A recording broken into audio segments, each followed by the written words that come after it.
Hey, what's up everybody? This is Charles. I want to welcome you to the conversation. So today, we're going to be talking about why Kevin Durant once upon a time, called Kobe Bryant an asshole. Okay, it's my first time cursing on the channel. I know I'm not supposed to do it, but it's just going to give this video maximum impact. So, once upon a time, Kobe Bryant was considered an a-hole. And let me just tell you why this idea came up to me. So I was recently watching Kobe in an interview, Patrick Bet-David, and he was talking about his mentality before he approached the basketball game. And he had this attitude where he would go into a game and he wouldn't want anyone to touch him, don't come near him. He wasn't there to, make friends with anybody. And he would get into character before he got on the court. So his whole thing was, when he got on the basketball court, he was like, I'm here to just destroy people.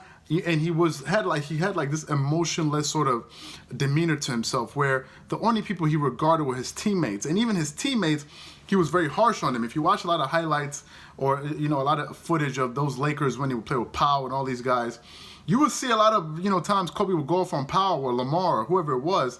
He rarely was smiling and happy and all of that. Now that was his approach. That's the way that he went about doing things when he played as a basketball player. Now what happened was that same thing would be let's say amplified when he played against competitors. And they once asked Kevin Durant, they said, how would you remember Kobe Bryant? And he said, some people said competitor, X, Y, and Z.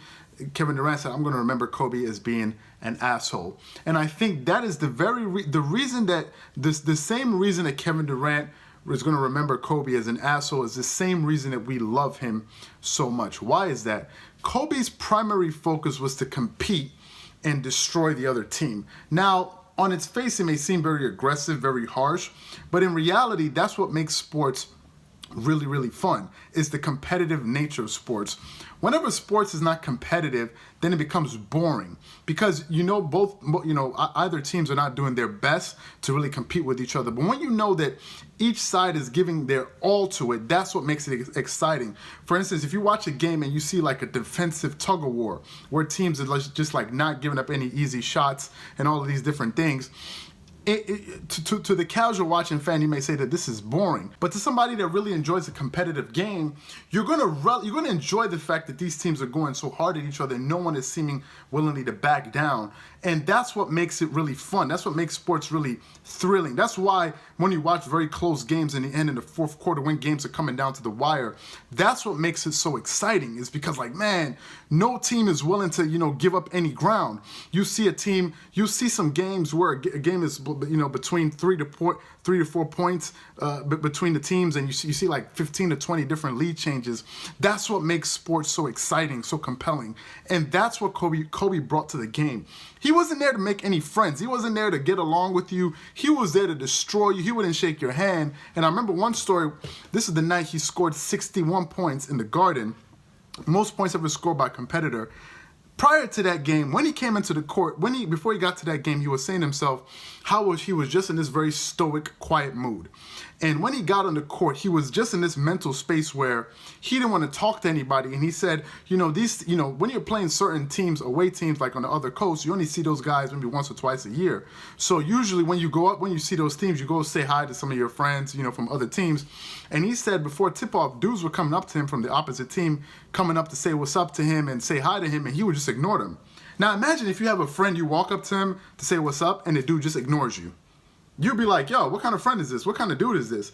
That's how he was. He just was stoic because he didn't want to get out of his mental space. And I think that's what the Mamba mentality was all about. That's how he was able to transform himself into this other person, because he was able to put himself in a mental space where that allowed him to really thrive. And I think it's something we can learn as sports fans, but not necessarily when we play sports, but in our daily lives, how to just be so focused, whereas to the point you're not always trying to appease people and get along with them and be chummy with them. And I think that's why a lot of people appreciate him. Kevin Durant said, I remember him as being an asshole. He doesn't mean that doesn't mean he hates him. He won't tell you that he didn't respect him. And I think that's why so many players and so many fans love Kobe Bryant to this day. So If you're a Kobe fan and you know this about him, do you agree with what I'm saying? Is that something that you enjoyed about him? Or if you're a casual basketball fan, it's just something that you just really hated Kobe for, that he wasn't more personable and didn't get along with people as much as other players did. So if you